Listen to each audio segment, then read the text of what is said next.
ask them if it's okay. And then now you're seeing right away, is their work good? Is it bad?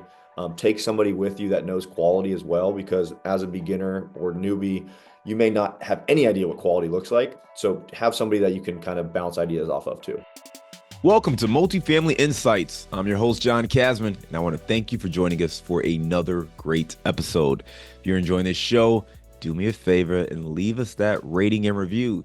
It helps us, but help other listeners as well find this show and get the feedback they need to make sure this is working for you and your investing goals.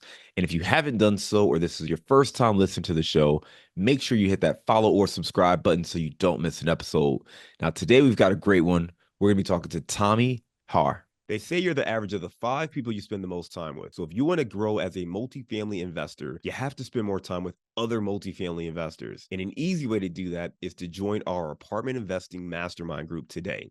Just go to casmancapital.com and click on the mastermind button. Now, as a part of this group, you'll get access to expert trainings, group coaching calls, industry news and updates, as well as all of our webinars and workshops, including our 3-hour workshop on raising capital. Again, if you want to be around other multifamily investors that can help you scale your portfolio today and grow your network, make sure you're a part of the Apartment Investing Mastermind. Just go to casmancapital.com and click on the Mastermind button today. Tommy Harr, welcome to the show.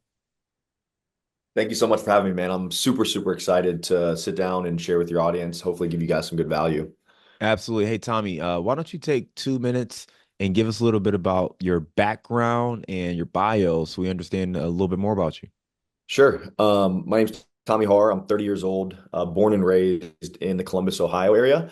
I took the traditional route, like most probably listeners here. I went to college. I actually played college athletics. Didn't really know what I wanted to do with my life after that. But my dad's been in real estate for pretty much my entire life. He is a home inspector, and he also had a property preservation business.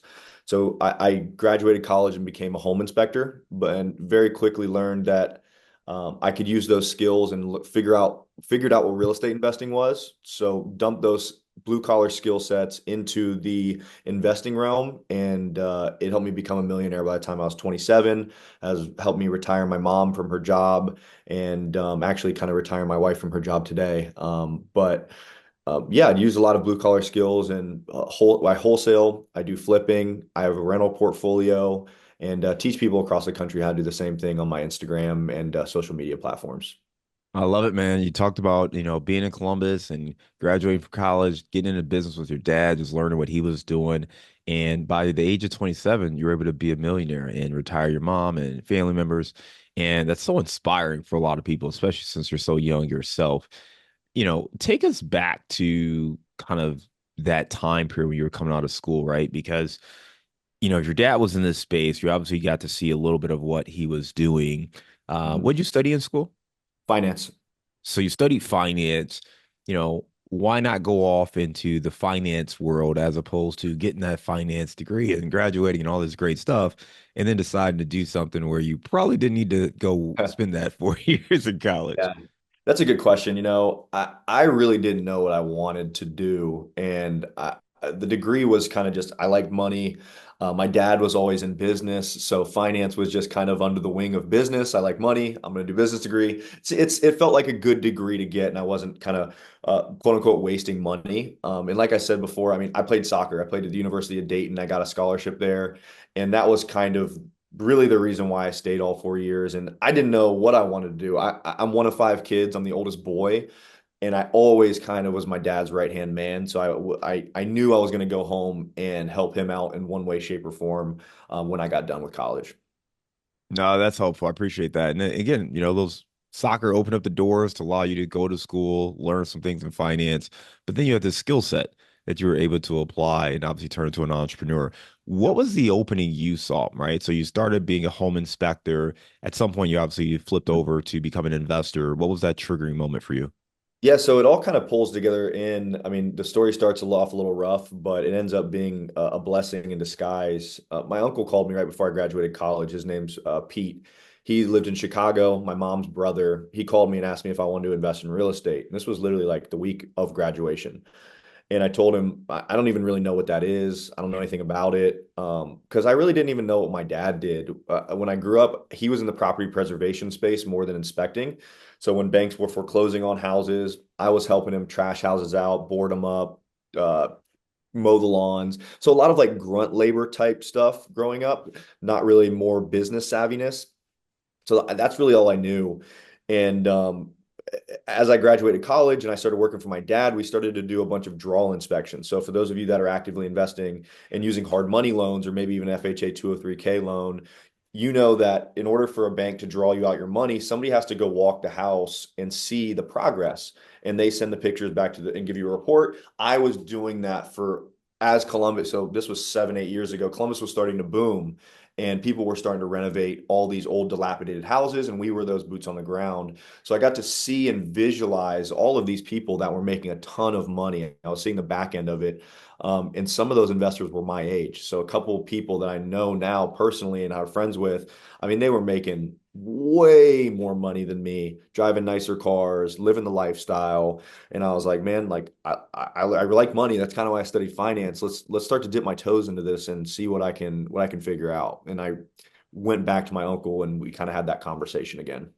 What was that first deal like? So you were having that conversation with your uncle, you're working with your dad, you're going to these properties, you're seeing the renovations, you're seeing basically what some of these younger folks are making in this space. What was that first deal like? Yeah, the first deal was the worst deal I've ever done. We bought a Yes, par for the course. Yeah, we bought a 4,000 square foot house, 5 bedrooms, 6 bathrooms. And if anybody in here is from Columbus, it's called Bexley. It's an A-class downtown area, and it's very pockety. So we bought a house on a main road right at a stoplight. I was comping out properties that were tucked away in the neighborhood that are million plus, like beautiful old houses. But this was 100 years old, 4,000 square foot, like a big, big rehab. I thought it was going to sell for 850 when it was done. It ended up selling for 710. We ended up doubling our rehab, doubling our timeline. So if you know anything about holding costs and over rehabbing and all those are recipes for disaster. So I learned major lessons on that. Now I usually say we lost 100 grand. Now I was a broke young kid, mostly out of college there. I lost a lot of my time. My uncle lost a lot of his money. So, and we also lost a relationship for a while. We're good now, but that was my springboard into uh, life is not as easy as you think as it's going to be coming out of a college experience. So let's talk about that a little bit more because I think that's one of the fears I hear from investors all the time, right? And we work in the multifamily syndication space, and we often raise money from people we know, sometimes friends and family. And the Yep. concern and pushback I get all the time is people don't want to raise money from friends and family because they don't want to have the potential of losing their money or having some issues with them. And that's a big drawback for so many people. You went through that experience Mhm. and lost money from your uncle and you lost your time and you mentioned that kind of fractured the relationship. If you could go back, I mean, where do you think you made the mistakes as far as this deal? And I would say you all, sounds like you all partnered together. So Yeah. as a team, where were the Yeah. mistakes made and what would you advise yourself to do so you didn't make those mistakes moving forward? We would have started with an easier deal. Well, first, even before that, I would have sought out somebody in my market that I could have paid for mentorship or something to like just be like just look over my shoulder. If somebody looked over my shoulder during that time period and I sent them that deal, they very likely would have been like, Tom, that may be cool, but a 3 bed, 1 bath in a C area may be a great first start for you. It doesn't have to be this glitz and glamour because everybody gets into the home flipping and they think of HGTV. But I tell people now, hey, money counts the same in your bank account, no matter what area it's in. So we would have went back to that. I would have fired my contractor extremely fast. Our scope of work wasn't super, super gray. So we were getting change ordered left and right. Like it seemed like every day we were getting a change order. And I didn't really have the know-how or even the guts to fire him because I didn't really know when the right time was. So we just kept bleeding on that end as well. And those were two of probably the biggest mixes and then just like, yeah, just flipping something just flip something that is more paint and carpet, nothing too insanely big. Great points, man. Three things you would change. One, yeah, having a mentor. And this is so key, right? If you're going to get into real estate, get somebody to advise you, whether you pay for a mentor or coach or you partner with somebody who has more experience. The key is you don't want to have the blind leading the blind. And unfortunately, that's what it sounds like, right? You didn't have any experience. You had some experience being around real estate, but not really Yep. running a flip or a rehab. And it Yep. doesn't sound like your uncle had kind of that experience as well. So that was one of the big challenges. You just didn't have anybody who had that experience on the team. The Yep. second thing was on the contractor, and I'm going to come back there, but you ran into issues with the contractor, a bunch of change orders. Wish you would have made a change early in the process. And then the last thing was you took on a massive project, big project, big rehab, lots of opportunities for things to go wrong on a Yep. big project, particularly for it being your first deal. So you would have started with something that was a little simpler, maybe something that just needed some light renovations, paint, carpet, appliances, things like that. Let's go back to that contractor because when we get into the execution, this is where it falls down for a lot of people, whether they're flipping a house, whether they're doing multifamily renovations. And that is such a big part of it is having the right partners from an execution standpoint. Mm. What do you look for in a contractor today, and what would you advise people to look for? Yeah, that's a great question. Now, I mean, referrals are the best possible thing you can ever find. Now, I'm not talking Google referrals. I'm not talking about Angie's List. I'm talking about get boots on the ground, go into that market and go to networking events, go to actual investing events and start befriending those people. Now, the best contractors that I have now, my subs, they're directly from people that I know, like, and trust now. And that's why they refer them to me and vice versa, because we know that we are doing good business. And if that person is good, we want to keep them busy because it's good business, right? Now, if you're just calling random people from Google, you never know what you're going to get. But if you're boots on the ground, and then beyond that, like go look at their work. Go, I call it driving for contractors. Go drive around. If you have no other way of finding people, go to the area or areas you're trying to invest in and listen for loud music on a Saturday. Listen for music on the weekday and just go pop in the job site. Ask them if it's okay first. Now, you don't want to poach people's contractors. Ask them if it's okay. And then now you're seeing right away, is their work good? Is it bad? Take somebody with you that knows quality as well, because as a beginner or newbie, you may not have any idea what quality looks like. So have somebody that you can kind of bounce ideas off of too. That's a great, great insight. I mean, networking is one that we've heard many times on the show, and it makes sense. Get those referrals. But the second thing you gave too is awesome, right? Just get in your car and drive around. If you know Yep. that there's a place that's for sale or being rehabbed, go take a look, and figure out who's doing the work.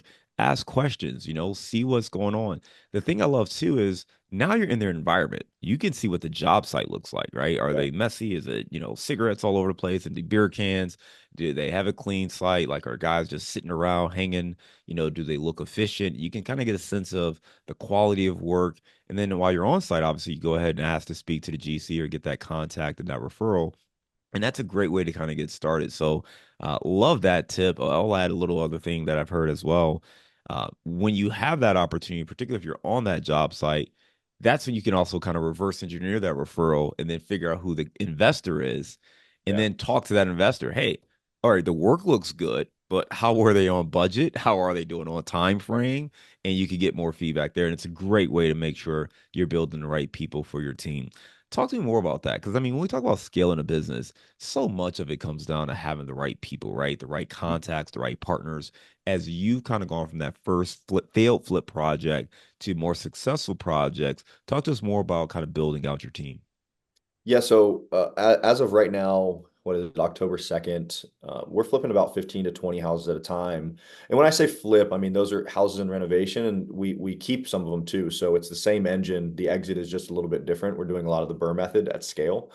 Um, so I mean, you got to have good people on your team, right? But before you can hire good people, you have to set SOPs, standards within your business, and also expectations across your business.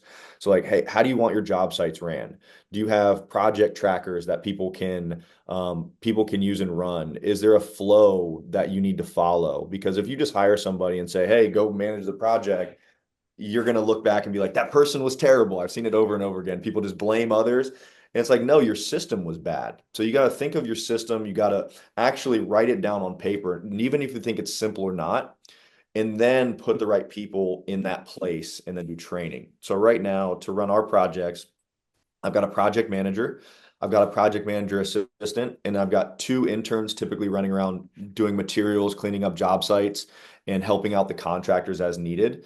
And I've got four crews that work for my company. They're 1099, but they don't work for anybody else. They're doing drywall in pretty much. So cabinets, trim, floors, paint, doors, tile.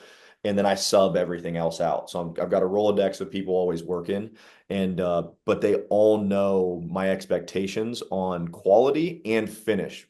Lastly on that, I have pretty much only two finished packages in my company.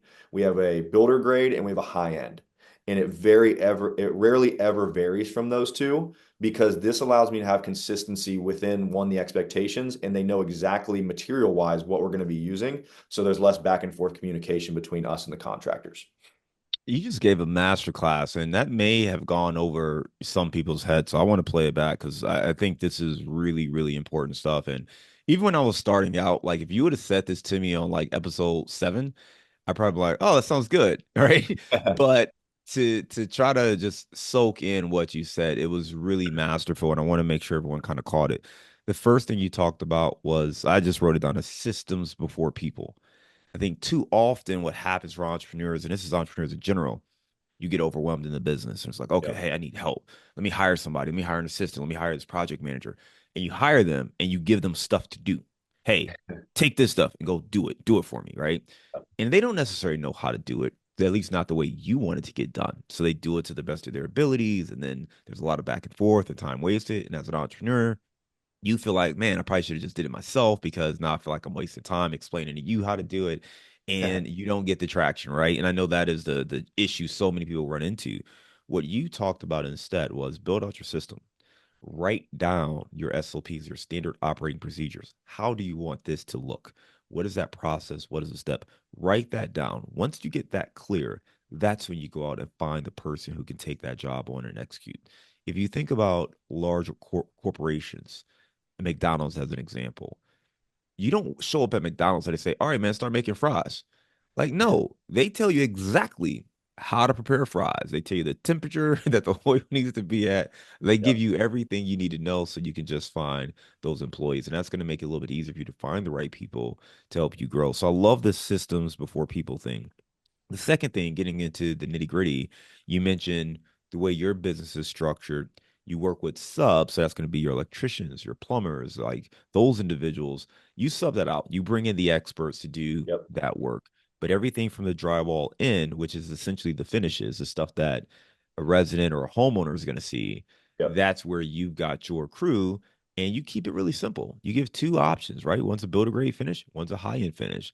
That makes it really easy and easy to repeat for the crew. They know exactly what that's supposed to look like. If you say, hey, we're doing a builder grade finish here, they already know 89%, like pretty much all the answers to the question, right? They're not coming to you about, hey, do you want to use, this pool or these cabinets or this? They already know exactly what that means. You probably already have the materials, you probably have them ordered. You can order in bulk. If there's a change that needs to happen, it changes to the entire builder's grade package. And then same thing with the high end. So it just simplifies that approach. So I love that. And again, I just think those are two phenomenal insights for anyone who's looking to scale, because scaling really involves simplicity to an extent. I know you didn't wake up and do this day one. So talk to me about kind of that journey to realize, all right, as we're growing, as we're scaling, how do I operate and execute in a way where we have these systems in place?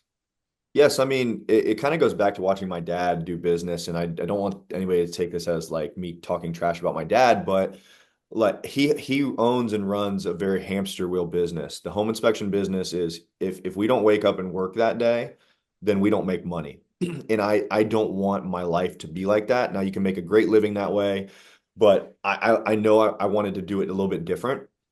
And my business partner, so I have a 50-50 business partner, and he also went bankrupt when he was 23, 22, 23, and he's 34 now. So taking those two insights, taking both of those people's life journeys, we're okay, how do we not do either of those things again? And how do we have consistency, and how do we scale this thing up? Because that's what I get that question so much on Instagram, because I respond to a lot of DMs, and everybody's like, how do I scale? How do I scale? How do I scale?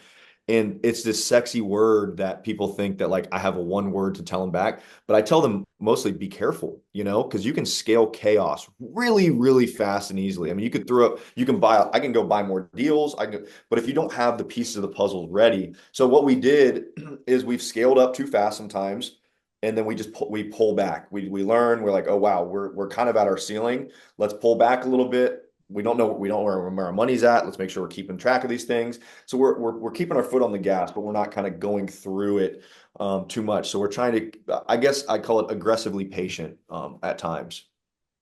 I love it, man. I love it. I use that as well, being aggressively patient. So when we talk about the way we look at deals, I love that word just there.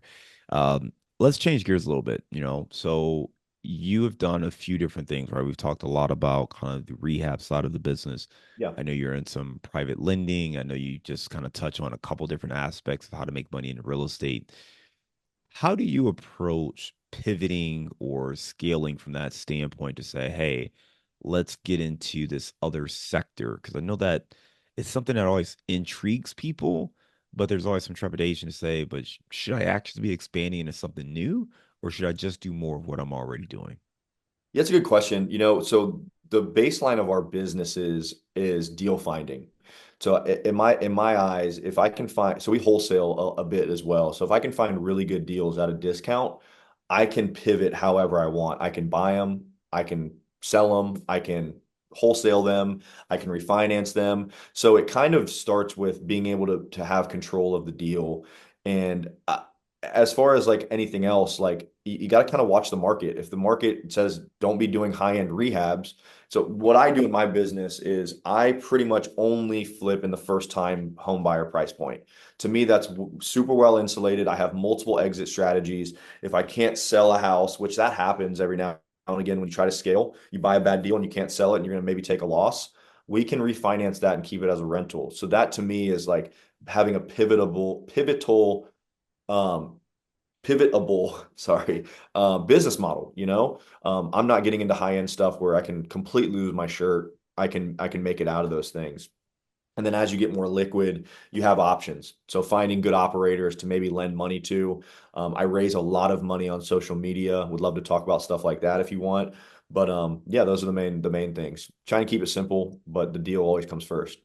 No, I love it. I think it makes sense to have complementary business strategies, right? And you're talking about the main thing is finding deals. So for you, Yep. acquisitions is the business, right? Yes. What you do after you find that deal is where these different spokes and strategies come into play, right? You might wholesale them, you might renovate them yourself, you might, partner with somebody else or do private loans on them. But finding the deals is kind of the core of the business. And I think that's really important for us to keep in mind. Figure out the thing you want to be great at and what is that thing that drives your business? That's the engine of your business.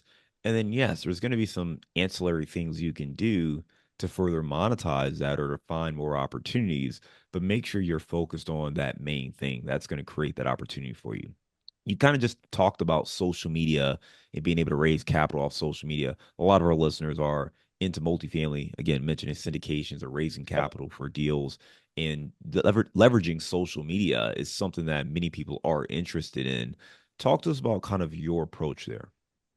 Yeah, so my approach, so my brand is the real side of real estate. So I'm sharing the ins and outs, the hardships, the wins, the losses, the highs and the lows of real estate. Now, I talked earlier, like I retired my mom. She still works, but she was a teacher for 30 years and she was able to quit her job and now she sells all my flips. So she makes a lot more money, works a lot less. That's something real estate can have. So I've talked about that journey. I've talked about losing money on flips. So with that comes trust from people. Because if you're sitting there talking about win, win, win, win, win, win, win, I'm doing this, I got my car, I got this. To me, that seems disingenuous. That feels like I can't if I'm in real estate a little bit and I've already taken a few lumps and I see a guy that says he's doing 100 deals a year and never talks about a loss, that to me feels like he's either not doing the deals or he's just lying.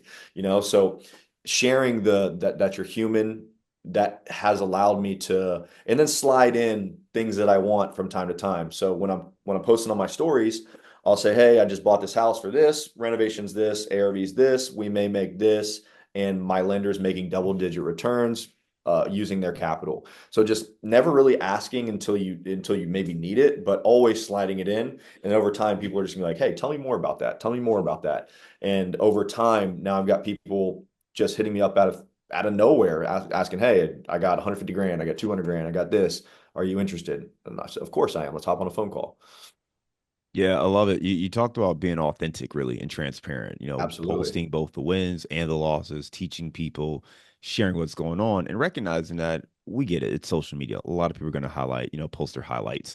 But when you can educate people and share your losses as well, it provides a sense of realism and approachability, and that's going to make it easy for people to want to get to know you further and potentially do business. Can you just talk more about maybe the opportunities you see there with just kind of being a real person, being kind of transparent and the information that people are really looking for on social media? I get so many more DMs from people when I talk about losses and talk about being real. People literally will DM me and say, "Man, thank you so much for being honest." And what that does is that builds so much more trust. So if these people trust you, and mind you, I have people that lend me money that I've never met in real life. Like I don't even really know what a couple of my lenders look like, but they follow me on social media and we've had a couple good phone conversations. So being transparent, like if you're a family man, show your kids if you want that. Like I don't really hide anything in my life. Now I don't share everything, but pretty much everybody people want to be involved with you. They want to know who you are. They want to see what you do, and they want to be a part of somebody that they like, know, and trust. You talked about a few do's on social media, right? Be transparent, highlight who Yep. you are, show your family if you're a family person, highlight what you're doing. What are some of those don'ts? Um, I would say don't not be yourself. I mean, for me, I mean, I think it's silly, but a lot of people like if you like to drink a beer every now and again and have chicken wings, like share that, you don't want to hide that like the little things that like if you I don't know, there's a lot of stuff you don't want to do, right? You don't want to lie about deal. Like I see so many people lie about deals and talk about numbers. Everybody thinks about vanity metrics. Like if you've done 10 deals, don't sit there and say you've done 100. I think people try to inflate their numbers because they have something in their head that makes them sound like they need to feel cool. But real people understand the process and what you've gone through, and that it's not easy. I think the other thing I love about that too, Tommy, when you talk about not inflating numbers and I think there's an imposter syndrome that a lot of people have when it comes to social media. And it's tough to even listen to someone like you and you've done all these deals, you've made millions and you've retired your mom, and if someone else wants to maybe raise money for the flip projects they're doing, well, they're like, well, Tommy's done all this and I've done two. Maybe I don't want to, highlight my two deals, right? And maybe one of them didn't even work out. So I've Yeah. done one successful deal. And I think there's this imposter syndrome barrier that a lot of people face. I know when I was starting out, it was the same thing. And I talk to people all the time who do that. I always stress to people to just one, be yourself. Your story is your story, your experience is your experience. You can't shake that, right? However, you can always leverage credibility and experience from others. And that goes back to the coaching, that goes back to the mentorship, the partnerships. If you haven't done enough, take that as a sign that you need to align yourself with people who have and then leverage that, not just so you could say, oh, well, we've done X amount of deals. It's so you truly and genuinely have the support you need to be successful. What other thoughts do you have on helping people maybe overcome some of those barriers that they have in their mind, which may limit them to either leveraging social media or really just taking the steps necessary to break through in their business? Yeah, I mean, especially in the beginning, everybody has the imposter syndrome. I had it like crazy, especially when you try to get on social media. I mean, you don't like the way you look on camera, you like the way you sound. You've never done the deals really before. Like, there's all that stuff is going to swirl through your head. And it's like the big thing in my head during that time period was, who am I to tell these people how to do these things when I don't feel all that comfortable in my shoes about it, you know? But at the end of the day, you're speaking to yourself and you're the shoes that you were in before. So if you've done two deals, you're talking to the person that's done zero and hasn't taken the leap to do one, you know? And if you're looking for somebody to lend you money and you're in that two deal shoe and just post about the deals, talk about it. Like, because the people that are going to lend you money on the next one are going to be people that like, know, and trust you. They're going to be family friends. They're going to be colleagues. They're going to see the person you are, and they're going to know your ethics. They're going to know your work ethic. They're going to know how you treat your wife. They're going to know how you treat your friends. Like, that right there is going to help somebody get over that bridge to lend you the money because they like you. And then if you bridge that with something you were already saying, was sharing your story. So if you've never done the deals, but post that you're at the seminar, post that you're at the meetups, post that you're spending money going to a mastermind, right? Because that right there is showing that you're investing in yourself. Why would they invest in you and your deals if you're not even willing to invest in yourself, right? So those are small things, and people are always watching, always. That's what I've learned through the social media journey. I will go places I haven't been. I'll go home to Thanksgiving parties, and my mom's friends will be like, Tom, I love that you did this, this, and this. And I'm like, Amy, I haven't even talked to you or seen you in 10 years. How do you know what it's powerful? People are watching at all times. So, and also you gotta also remember that piece too. I know I'm rambling a little bit, but this is important. Always be thinking about your brand. Everything you post is going to be seen, whether it's good or bad. So that was a thing that snapped in my head when I first got on there. I was like, I have to be careful about everything I post. So that's a big thing too. Tommy, I love it, man. That's a great insight. And you just talked about the thing that I like to share with people as well, because it's so true. It's like we always get in our head about how many doors we have or how many deals we've done. And maybe you haven't done it, but you've done some things. Yep. You listen to this podcast, you watch Exactly. some videos, you've attended some conferences, you've read some books. Post that. Post Hmm. a highlight from something you've learned. There's a guy we had at our summit, good friend of mine, and he had something that he shared, which was amazing. And it's a rule. He says, yeah, I think he called it three eyes. He says, or no, he says, he invests, he invests, learns, and then he educates, or shares. Sorry, so ILS. So he invests in himself, right? So he'll listen to a podcast, he'll read a book, he'll attend an event. So he Hmm. invests in it. He learns something at that event or that, what book or whatever, and then he shares it. So when he's creating content, he's sharing the thing that he learned. So he's highlighting, hey, I was just at this conference, or hey, I just checked out, this podcast, the Real Side Real Estate Community, and I learned about blah, blah, blah, blah, blah. And he's sharing that with his audience. And whether or not you've never done a deal or you've done 1,000 deals, that's still relevant and you can share that information. So don't feel like you have to be the expert in your space. Don't feel like you have to get, 50 deals under your belt before you can start to post on social media. Invest in your education, learn and share, just like Tommy just talked about. Great information here. If you want to learn more, follow Tommy on Instagram. He's at Tommy HARR05. So make sure to put a link to that down in our show notes. Right now, we're going to transition to our round of insights. Tommy, give me a failure or an apparent failure that set you up for later success. I mean, I already talked about the first flip. That was probably the biggest professional failure. Um, but it's kind of a failure, kind of not. When I was in college, I mean, I was a top 150 recruit in the nation. You kind of think your poop doesn't smell. You think you're the man. And I got a really bad injury. It was almost career ending. And my coach came in. I came to the office, and I didn't really tell him it was happening because I didn't know it was going to be as bad as it was. And he basically told me like, "Hey, you pretty much should be kicked off the team." And they made me basically act like I was a coach's helper. So I had to carry all the balls, and I was on crutches, and it broke me. And I was like, man, I don't know if I want to do this anymore. But it taught me a lot of things about life and entrepreneurship. So over that 12-month period from getting injured to getting healthy again and starting that next season was learning to just take it day by day, get into the training room, make sure you get the reps in. It's the same thing with starting a business and running a business. It's you're gonna get kicked in the teeth. You're gonna feel like you're getting no traction. You're gonna have see people out there that you're maybe better than, but they have more time in the game. So a lot of those sports references really, really helped me in the long run. Give me a digital or mobile resource you use as an investor. Digital or mobile resource that I use as an investor. I created a deal analyzer. I hired a VA over in, I think he was in Pakistan, and we created this robust deal analyzer that if you type in rehab, purchase, all that stuff, it'll spit me out numbers. Me and my team use that pretty much every single day. Give me the book you've recommended or gifted the most in the last year.